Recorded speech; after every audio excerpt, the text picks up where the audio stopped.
Hello students, welcome to the class. आज से हम स्टार्ट करेंगे हमारा topic ratio analysis. Ratio analysis start करने से पहले हम रेशियो की डेफिनेशन देख लेते हैं कि एक्चुअली रेशियो क्या होता है। रेशियो की डेफिनेशन है the relationship of one item to other express in simple mathematical form is known as ratio. ठीक है, तो इनके कहने का मतलब है कि किसी दो आइटम या किसी दो टर्म के बीच का जो रिलेशनशिप है, अगर वो हम किसी मैथमेटिकल फॉर्मेट में रिप्रेजेंट करें तो वो चीज़ क्या कहलाएगी? रेशियो कहलाएगी। फॉर एग्जांपल, मेरे बिजनेस के करंट एसेट्स है 2 लाख और करंट लायबिलिटी है 1 लाख। अगर मैं इन्हें मैथमेटिकल फॉर्मेट में कहूँ तो मैं ये कह सकती हूँ कि मेरे बिजनेस के करंट एसेट्स मेरे बिजनेस की करंट लायबिलिटी से डबल है, और इसको मैं इस तरीके से रिप्रेजेंट भी कर सकती हूँ। तो ये जो रिप्रेजेंटेशन होता है, मैथमेटिकल रिप्रेजेंटेशन, वो कहलाता है रेशियो। ठीक है, फिर रेशियो एनालिसिस क्या होता है? The ratio analysis provides the guide and clue specially in the spotting trend towards the better और poor performance in the finding out the significant deviation from any average और relatively applicable standard. ये बोल रहे हैं कि जो ratio होते हैं वो हमने कितना काम किया है, हमारी एफिशिएंसी कितनी है, हमारे कितने स्टैंडर्ड्स हैं, ये सब चीज़ें मालूम करने के लिए और इन सब की गाइडेंस के लिए क्या करते हैं? हेल्प करते हैं। ठीक है, तो उस चीज़ को रेशियो एनालिसिस कहते हैं। हम रेशियो कैलकुलेट भी इसीलिए करते हैं कि हमारी बिजनेस की जो बड़ी बड़ी इंफॉर्मेशन है, जिसके लिए हमें फाइनेंशियल स्टेटमेंट देखने पड़ते हो, जिसके लिए हमें बैलेंस शीट की स्टडी करनी पड़ती हो, वो सारी चीज़ें हमें बिल्कुल शॉर्ट फॉर्मेट में मिल जाए। जैसे कि मैंने करंट एसेट्स और करंट लायबिलिटी का बताया, तो इन सब की डिटेल स्टडी के लिए मुझे पूरा बैलेंस शीट और पूरा सब कुछ देखना पड़ेगा कि मेरे करंट एसेट्स कितने कितने हैं, क्या है, फिर इन सब की टोटल करनी पड़ेगी। और अगर मैंने ऐसे रेशियो फॉर्मेट में रिप्रेजेंट कर दिया 2:1, तो डायरेक्टली पता चल रहा है कि हमारी जो करंट एसेट्स है वो हमारी करंट लायबिलिटी से डबल है। ठीक है, तो रेशियो इस तरीके से एकदम शॉर्ट फॉर्मेट में इंफॉर्मेशन दे करके क्या करते हैं? बिजनेस की हेल्प करते हैं। अब देख, आपके जो सिलेबस है उस सिलेबस में हमें रेशियो एनालिसिस में आपको रेशियो का क्लासिफिकेशन, रेशियो की इम्पॉर्टेंस और रेशियो की लिमिटेशंस पढ़नी है। ठीक है, तो अभी हमने रेशियो और रेशियो एनालिसिस के बारे में देखा, अभी हम इसकी इम्पॉर्टेंस के बारे में देखते हैं। ठीक है, कि इसकी क्या क्या इम्पॉर्टेंस होती है बिजनेस के अंदर। तो सबसे पहले इम्पॉर्टेंस की अगर पॉइंट नंबर फर्स्ट की बात करें तो पॉइंट नंबर फर्स्ट है प्रवृत्ति स्पष्ट करना, मतलब कि एक्सप्रेसिंग ट्रेंड्स। ट्रेंड्स के अंदर हमारे बिजनेस किस ट्रेंड में जा रहा है, हमारा बिजनेस अपवर्ड चल रहा है, डाउनवर्ड चल रहा है, ये सारी चीज़ें जो हैं हम रेशियो के फॉर्मेट में बिल्कुल ईजीली इंफॉर्मेशन रिसीव कर सकते हैं। जैसे कि मैंने अपने बिजनेस के सेल्स के रेशियो निकाल दिए, सेल्स बेस रेशियो, या फिर मैंने अपने बिजनेस की प्रॉफिटेबिलिटी रेशियोज निकाल दिए।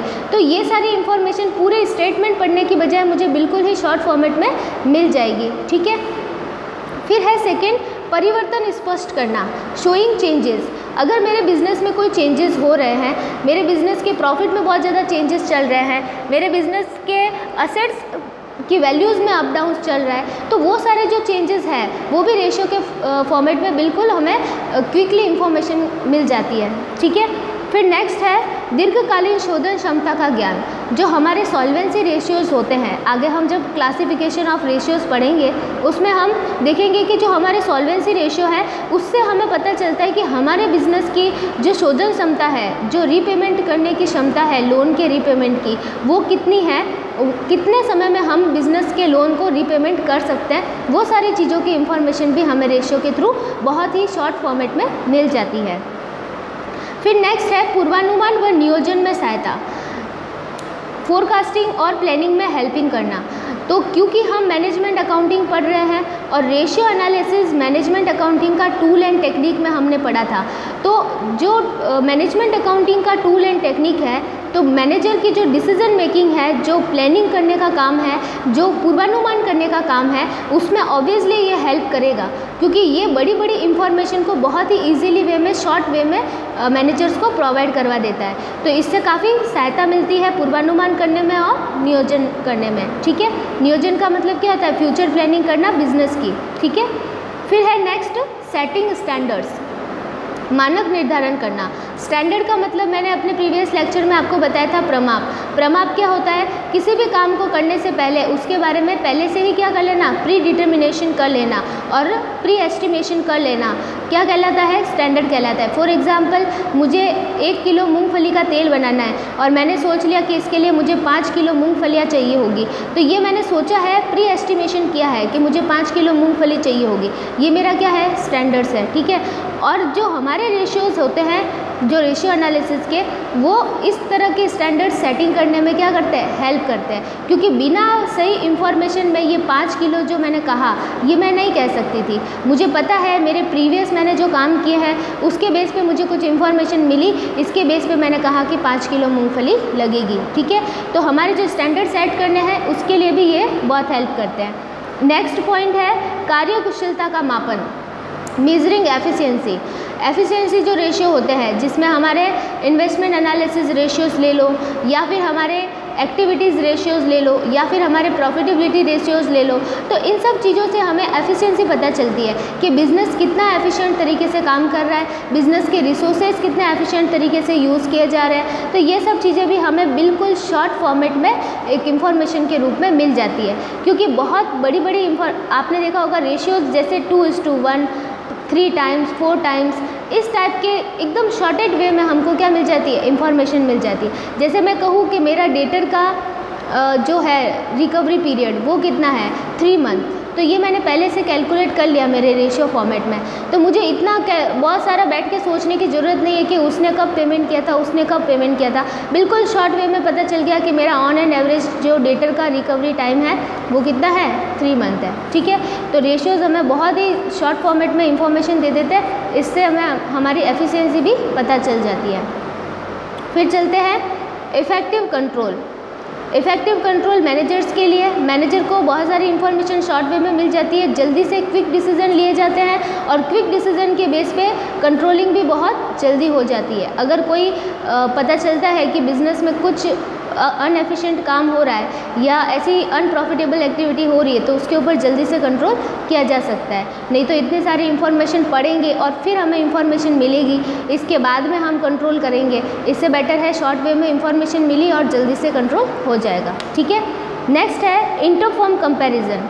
अगर हमारे पास शॉर्टेड फॉर्मेट में इंफॉर्मेशन होगी तो हम एक फर्म से दूसरी फर्म का कंपैरिजन भी बहुत ही इजीली तरीके से कर सकते हैं। कंपैरिजन कौन कौन से बेस पे कर सकते हैं? एक्टिविटी बेस पे कर सकते हैं, प्रॉफिटेबिलिटी बेस पे कर सकते हैं और सॉल्वेंसी बेस पे कर सकते हैं। सॉल्वेंसी बेस मतलब हमारे इस फर्म की जो सॉल्वेंसी कैपेसिटी है वो कितनी है और उस फर्म की सॉल्वेंसी कैपेसिटी कितनी है, ठीक है। तो इंटरफर्म कंपैरिजन रेशियो से क्या हो जाता है? बहुत ही ईजी हो जाता है। अब हम पढ़ेंगे लिमिटेशंस ऑफ रेशियोज़। ये सारे जो आप पढ़े थे हमने पॉइंट, वो हमारे क्या थे? इम्पॉर्टेंस के पॉइंट थे, ठीक है।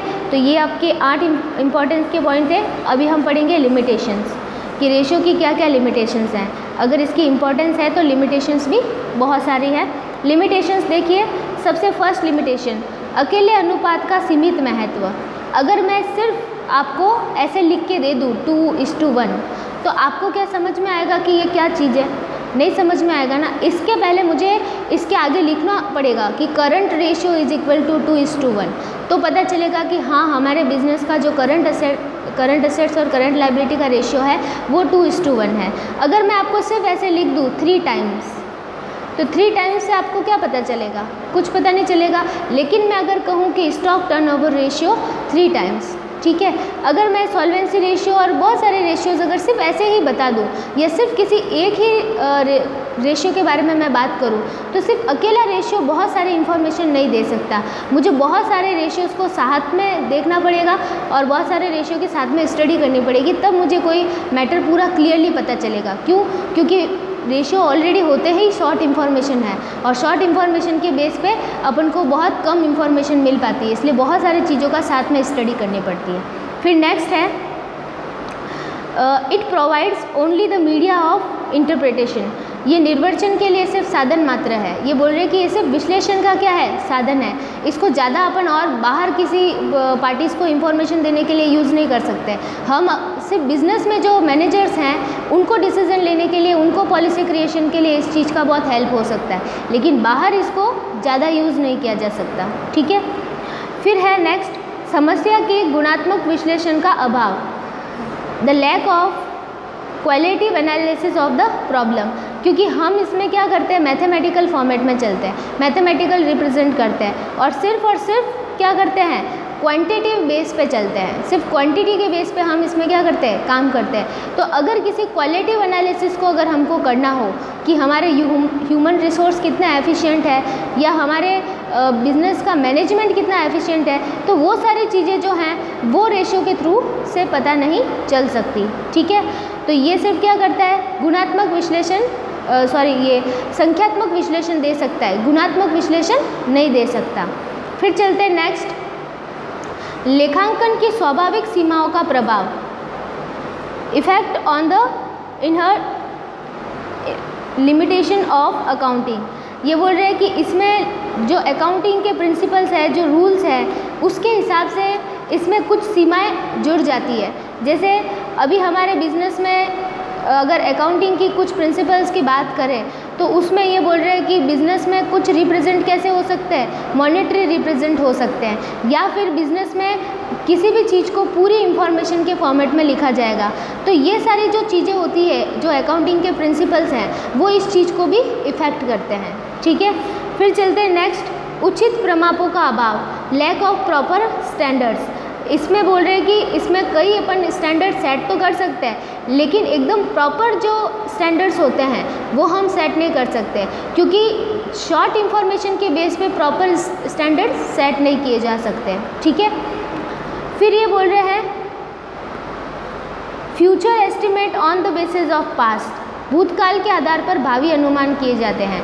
इसमें क्या होता है कि हमारे जो प्रीवियसली हमने काम किए हैं या हमारे जो प्रीवियस स्टेटमेंट बने हुए हैं उसके बेस पे रेशियो निकलते हैं। तो हमारे जो भी फ्यूचर एस्टिमेट्स होंगे वो सब फ्यूचर के बेस पे नहीं हो करके किस पे होंगे, पास्ट के बेस पे होंगे। जैसे मैंने 31 मार्च 2020 को जो फाइनेंशियल स्टेटमेंट बनाए हैं उसके मैंने रेशियोज निकाल दिए, लेकिन मैं डिसीजन किसके लिए ले रही हूँ, 2021 या 22 के लिए। तो ये बोल रहे हैं कि ये सारे जो फ्यूचर एस्टिमेट्स हैं वो पास्ट के ऊपर बेस्ड हो जाते हैं, इसलिए वो इसको एक्यूरेट भी नहीं कह सकते अपन। ठीक है, फिर नेक्स्ट बोल रहे हैं विश्लेषक की व्यक्तिगत योग्यता व पक्षपात का प्रभाव। अब ये मैंने बोल दिया कि मेरे रेशियोज ये वो है, लेकिन जो स्टडी करने वाला है, जो विश्लेषक है, वो उस बारे में क्या सोचता है, उसकी इस बारे में क्या सोच है, वो भी इस चीज़ को इफ़ेक्ट कर जाती है। जैसे कि मैंने बता दिया कि हमारे बिजनेस का जो करंट रेशियो है वो 2:1 है। ठीक है, 2:1 को कई लोग तो अच्छा मानते हैं। क्यों अच्छा मानते हैं? कि हमारे करंट असेट्स करंट लायबिलिटी से दुगने होने चाहिए, लेकिन कुछ इस चीज़ को क्या बोलते हैं कि नहीं, दोनों बिल्कुल क्या होने चाहिए, इक्वल होने चाहिए, इनमें 1:1 का रेशियो होना चाहिए, तभी इसको क्या माना जाएगा, आइडियल माना जाएगा। तो कुछ व्यक्तिगत योग्यताएँ होती है, व्यक्तिगत जो सोच होती है, वो भी इस चीज़ को क्या कर जाती है, अफेक्ट कर जाती है। फिर है affected by the window dressing, दिखावे से प्रभावित। इसमें झूठे दिखावे भी किए जाते हैं। रेशियोज़ में ऐसा माना जाता है कि कई चीज़ें अब बहुत बड़ा चढ़ा के बता दी जाती हैं, कई इंफॉर्मेशन शॉर्टेड फॉर्मेट में होती है, तो कई सारी चीज़ें बिज़नेस में ऐसी बताई जाती है कि हाँ बहुत अच्छा चल रहा है, लेकिन वो एक्चुअली वैसा होता नहीं है। तो ये बोल रहे हैं कि इसमें झूठे दिखावे वाला पॉइंट भी ऐड हो जाता है। फिर बोल रहे हैं मूल्य स्तर के परिवर्तन को न दर्शाना। एक बार रेशियो निकाल दिया, उसके बाद में अगर बाई चांस चेंजेस हो जाता है, जैसे मेरे फिक्स असेट्स है और प्रोप्राइटर फंड है, इसमें अगर कोई चेंजेस हो गया, मैंने तो रेशियो कैलकुलेट कर लिया, लेकिन बाद में अगर इसमें कोई चेंजेस हो जाता है तो इस चीज़ को फिर वापस उस रेशियो में हम नहीं चेंज कर सकते हैं। कि अगर माइनर चेंज हुआ हो, सपोजिवली जैसे 25,000 या 50,000 इतना चेंज हुआ हो, तो लैख में जो अमाउंट थी वो पॉइंटों में हो जाएगी। जैसे मेरे पहले तो 5:1 था रेशियो, लेकिन अभी जैसे 4.85:1 हो जाएगा। तो ये जो माइनर चेंजेस होते हैं वो इस चीज़ को शो नहीं कर पाते हैं कि चेंजेस कितना हुआ है। ठीक है, क्योंकि रेशियो के फॉर्मेट में इंफॉर्मेशन निकालने के बाद चेंजेस को थोड़ा एनालाइज करना मुश्किल हो जाता है। इसलिए ये परिवर्तन को नहीं शो कर पाते हैं। केवल कुछ सूचनाएं, ओनली फ्यू इंफॉर्मेशंस, ये बोल रहे हैं कि जितने रेशियोज़ हैं उतनी ही इंफॉर्मेशन हमें मिल सकती है, उससे ज़्यादा इंफॉर्मेशन नहीं मिल सकती। जैसे हमारे क्लासिफिकेशन ऑफ रेशियोज़ में हम देखेंगे कि हमारे पास लिक्विडिटी रेशियोज़ है, हमारे पास एक्टिविटी रेशियोज़ है, हमारे पास प्रॉफिटेबिलिटी रेशियोज़ है, हमारे पास सॉल्वेंसी रेशियोज़ है, हमारे पास इन्वेस्टमेंट एनालिसिस रेशियोज़ है। तो इन सब की इंफॉर्मेशन तो मिल जाएगी, लेकिन बिजनेस की जो बाकी इंफॉर्मेशन है वो कहाँ से लाएंगे? तो वो पूरी सूचनाएँ नहीं मिल पाती है रेशियो से, ऐसा भी इसके लिमिटेशन में कहा जाता है। ठीक है, तो ये सारे आपके थे लिमिटेशंस। बाकी जो अपने टॉपिक है वो अपन नेक्स्ट लेक्चर के अंदर कवर करेंगे।